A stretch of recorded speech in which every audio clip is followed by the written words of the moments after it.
Thank you for taking a few minutes to view this short presentation about our company, XFuse. My name is Don Cotton and I'm the CEO and co-founder. My professional experience prior to co-founding XFuse is in traditional business. I've been fortunate enough to start several new businesses for the companies I've served. And I found that so much of what determines the success in our lives is based on having the simple chance and then the willingness and courage to seize the opportunity for great timing. And for me, it was no different. You see, I recognized the obvious just before it became obvious to everyone. That Bill Gates was right, that the personal computer was about to go mainstream, and in business, the age of the file cabinet and the old mainframe computing was about to change. I thought I could do anything if I tried hard enough, and so I naively bought myself a library of programming books and through brute force taught myself how to program computers. But I got started literally at the dawn of the internet age. How was that for timing? It was one of the hardest things I've ever done in my life, but I recognized the value of hard work and perseverance, and I made my hopes and dreams a reality. And after a few years, I was working at Microsoft, and then as a Chief Information Officer at General Motors, and the rest is history. The story of XFuse really starts about the same time. While I was burning the midnight oil teaching myself to program computers, my brother Rick was serving the church working as a missionary and having his life impacted in Latin America. In that time, he experienced firsthand and personally the extreme poverty that far too many of the children in this country suffered. I'll never forget the day when he told me all those years ago that he believed that one day he would start a billion-dollar company which would give its first fruits back to help these kids who are so sorely in need. And here we are these decades later, and XFuse is well on its way toward realizing that vision.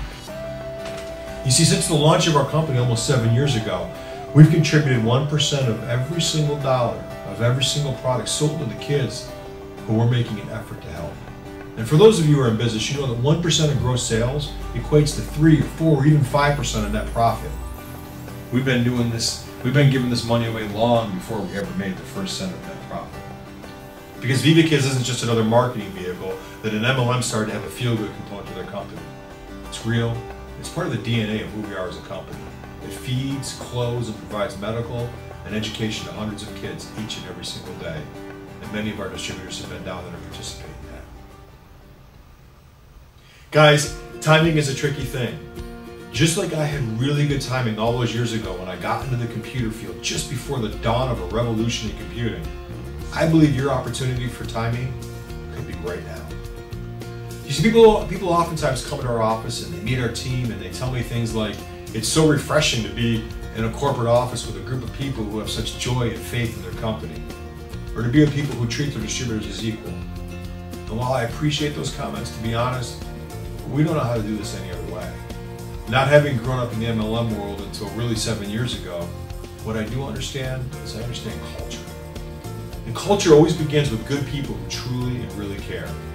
My philosophy has been to hire smart, energetic, ethical people who display good values. We keep doing that over and over again, and we get better at it each year. XFuse has a corporate team that I am very, very proud of.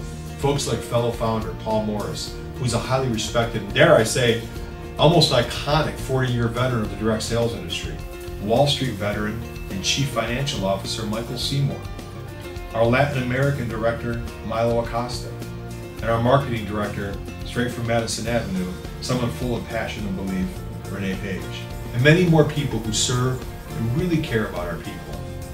These are good folks, and they will walk with you and be there to help you be successful with our company. I believe that you reap what you sow in this life, and we try to do the best that we can every single day. We attract like-minded people, quality folks who are high-level achievers. XFuse will continue to lead by example. In our 7-year time frame, we've only terminated 1 person in North America for cause. 1 person.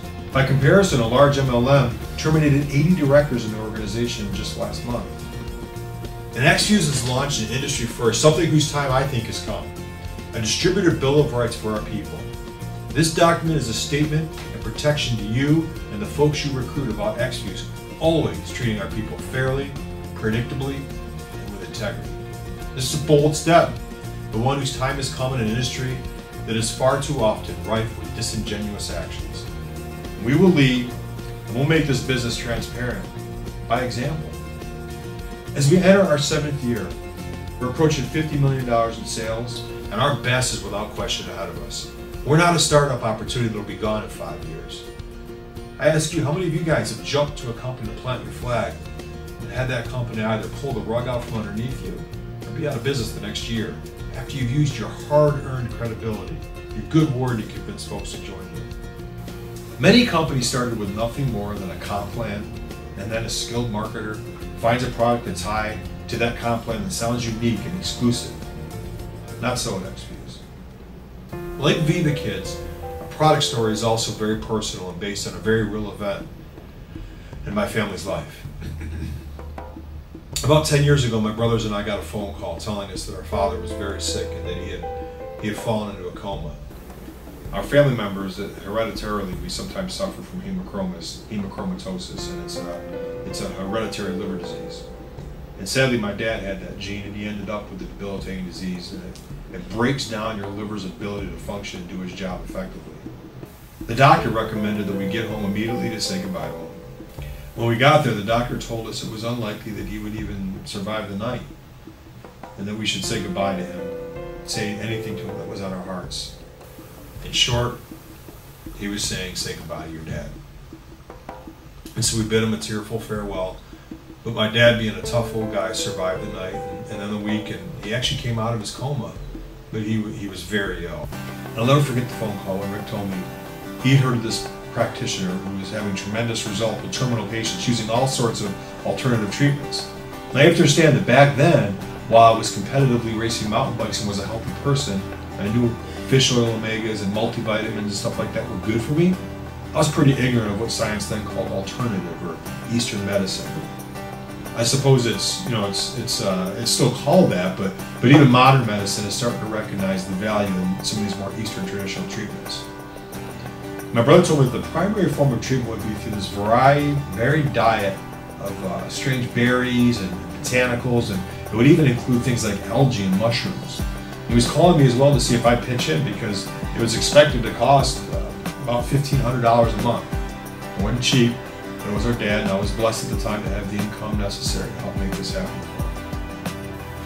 It was about 90 days, and the transformation of my father was incredible. He started calling me about that time, and he'd actually get really nervous. It was funny watching my father. He'd get really nervous if his noni or his brown seaweed extract would run out. And it was funny hearing him talk like that, but it was also incredible hearing him sound like himself again.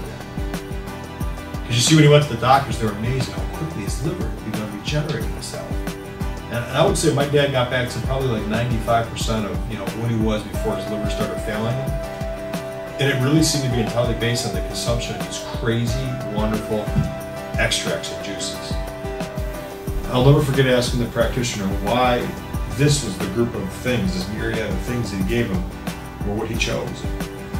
At the time, I had no knowledge of phytonutrients, or as he called them back then to me, he called them micronutrients. He explained to me that the micronutrient field was just starting to be understood by traditional or Western science, but it was something that the Eastern and tribal and many indigenous cultures had inherently known for generations.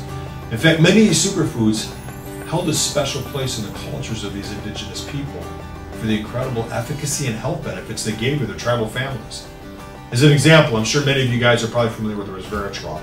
It's a micronutrient, as they're now called, or a phytochemical, a nutrient that's found oftentimes in red wine, which has gotten a ton of mainstream attention in recent years. In fact, suddenly all the red wine lovers are happy. But there's literally thousands more of these compounds that are found in food products, and the exotic botanicals and things that my father had gotten all those years ago. My dad's practitioner told me way back then that you just never know which nutrient your body is really needing, what it's really craving. And so with my dad, he put him on many of these extracts and juices, literally to give him thousands of those phytonutrients. And his transformation was incredible. And for me, it opened a whole new world of possibilities. That experience allowed my children to know and have meaningful memories for their grandfather, and for that I'm really grateful. Now, I tend to be a person who, when confronted with something that I find exciting, I learn as much as quickly as I can. It was how I taught myself to program computers those 20 years ago. And these exotic foods, these things like noni and acai and brown seaweed, had captured my imagination because of what my dad had experienced. And I learned all I could about them over the next several months. And when Rick approached me about the two of us starting a company, about realizing that dream that he had all those years ago, we knew that the timing was right, and we had something special, something the world needed to hear about. As we fast forward to where the company is today, I want you to understand that XFuse has been strategically launched to participate in not just one, but several of the fastest growing market segments. We're not just a single product company. We have products across several verticals. We are well positioned as a global health and wellness company. Let's dive into the market opportunity for just a second. We know that weight loss is a huge market. It's projected to reach $134 billion by 2014. It's a massive market. Energy and activity, this is projected to reach $92 billion by the end of 2013. Probably the fastest growing market of the segments. And of course, longevity, anti-aging. We all want to live longer. We want to feel good doing it. That's projected to reach $292 billion by 2015.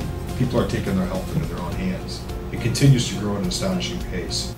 So whether you're passionate about any one of these segments or all three, there's a great opportunity here for everybody. From the earliest days at XFuse, we wanted to manage our growth and expand smart and effectively. We knew that 6+ years ago, the Asian markets would be much more amenable to our products. The adoption rate for natural products, or alternative, as they're mostly known back then, was much higher in Southeast Asia, and we firmly established our presence there. You see, when XFuse launches a country, we don't consider not for resale an opening. Many of you know and have seen them. The companies with just-in-time shipping, flying under the radar type of processes, kind of hoping they don't get caught, yet claiming the country's open. That's not the way we do it here. Well, every country we're open in, we have established offices, logistics. We have them in Japan, Malaysia, Taiwan, Hong Kong, Australia, New Zealand, and Thailand. Each country has employees, country managers, presentation rooms, and all of the things you'd hope for and likely expect from a direct sales company doing business in another country. I believe this about timing. The timing is the ability to see the obvious before it happens. Imagine if you had been there in 1958 when Rich DeVos and Jay Van Andel had recruited their first distributors into Amway. Seems obvious now with how big they've become or how many millionaires they've created. Or what if you had been the person who applied for literally any position at Microsoft in 1978? We now know that even the secretary is worth millions of dollars who was part of Microsoft those first half dozen years. There are no guarantees, but success leaves clues, just as it did with these two companies all those years ago. At XFuse, the heart of our origins with Viva Kids is part of who we are. And our product mission is strong and it is unwavering. Our commitment to the field is the strongest of any company, as evidenced by our strong position with the introduction of the first distributor bill of rights. With a compensation plan that is aggressive in its ways to earn, and in fact, committed guaranteed ways to earn, it's second to none. XFuse is seeing some of the fastest growth we've ever seen. Granted, it's early in our reverse launch strategy, but leaders have responded. They perhaps see the obvious before it becomes the obvious. I invite you to be part of our family, to get with the person who told you about XFuse and be a part of our mission to change lives. Tomorrow can be your first day of something great. Let's set a new standard.